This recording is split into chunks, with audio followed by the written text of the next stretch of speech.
দর্শক, স্বরাষ্ট্র মন্ত্রণালয় ঘোষিত অপারেশন ডেভিল হান্ট নিয়ে যৌথ বাহিনীর অভিযান এরই মধ্যে শুরু হয়েছে। রাজধানী ঢাকায় এর কার্যক্রম নিয়ে আমাদেরকে জানাতে সহকর্মী মহিম মিজান এই মুহূর্তে আমাদের সাথে যুক্ত হচ্ছেন। মহিম, আগের খবরে কিন্তু আপনি খুব সুন্দরভাবে আমাদেরকে জানিয়েছেন যে অপারেশন ডেভিল হান্ট কিভাবে পরিচালিত হবে। এই মুহূর্তে যে বিষয়টা জানতে চাচ্ছি, অপারেশন তো শুরু হয়ে গেছে, কি অবস্থা দেখছেন যারা এক্ষেত্রে নেতৃত্বে আছেন এই অপারেশনের, তারা কিছু জানিয়েছেন কিনা বা আইন শৃঙ্খলা পরিস্থিতি এখন কেমন দেখছেন? আপনাকে যেটা আগেই বলেছি যে আসলে ডেভিল হান্ট অপারেশনটা শুধু যারা বিশৃঙ্খল পরিবেশ সৃষ্টি করবে, নানান জায়গায় নাশকতার চেষ্টা করবে এবং ফ্যাসিস্ট স্বৈরাচারের দোসররা যারা দেশকে অস্থিতিশীল করতে চায় বলে সংবাদ প্রেস বিজ্ঞপ্তিতে এসেছে।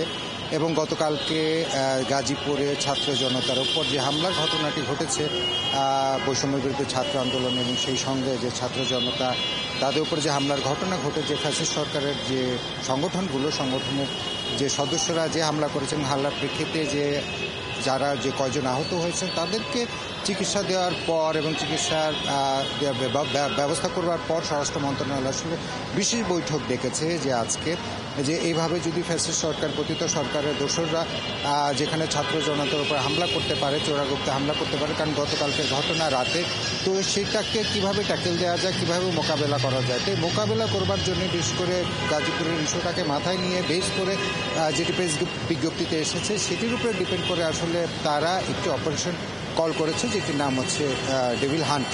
এবং এটি আসলে আপনি যেটি বারবার বলছেন এবং সবার মনে করছে যে এটি বুঝি রাস্তাঘাটে ঘুরে বেড়াবে, একে সেকে ধরে নেবে, বিষয়টা আসলে সেরকম না। যারা দেশকে অস্থিতিশীল করতে চায়, নানান ধরনের বিশৃঙ্খল পরিবেশ সৃষ্টি করতে চায়, সাধারণ মানুষের উপর আক্রমণ করতে চায়, ছাত্র জনতার উপর আক্রমণ করতে চায়, এই জাতীয় কোনো তথ্য উপাত্ত বা গোয়েন্দা তথ্য বা এই জাতীয় কোনো ঘটনা যদি ঘটে, সেই ক্ষেত্রে আসলে ডেভিল হান্টের যারা নেতৃত্বস্থানীয় আছেন, যারা এটা নেতৃত্ব দিচ্ছেন, বিশেষ করে সশস্ত্র বাহিনী, বিশেষ করে বাংলাদেশ সেনাবাহিনীর কথা বলতে পারি, বিমান বাহিনী এবং নৌবাহিনী, এইটি সশস্ত্র বাহিনীর গঠিত একটি টিম, তারা অন্যান্য যে আইন শৃঙ্খলা রক্ষাকারী বাহিনীর সদস্যরা রয়েছেন, যদি তাদের প্রয়োজন মনে করেন তাহলে সেই অপারেশনে তারা তাদেরকে সাথে নিয়ে যারাই বিশৃঙ্খল পরিবেশ সৃষ্টি করতে চাইবে তাদেরকে গ্রেপ্তার বা আইনের আওতায় আনবে। সেটি রাজধানী হোক, রাজধানীর বাইরে হোক, সারা দেশেই এই অপারেশন দিয়ে মোকাবেলা করবে যারা অস্থিতিশীল পরিস্থিতি সৃষ্টি করতে চায়। এর আগে যেটি আপনাকে জানিয়েছিলাম, এমনিতেই কিন্তু ম্যাজিস্ট্রেসি পাওয়ার দেওয়া রয়েছে গত 12 জানুয়ারি সশস্ত্র বাহিনীকে। তারা যে কোনো জায়গায় অপারেশন চালিয়ে আসামি অ্যারেস্ট করে এবং তারা শাস্তিও দিতে পারেন।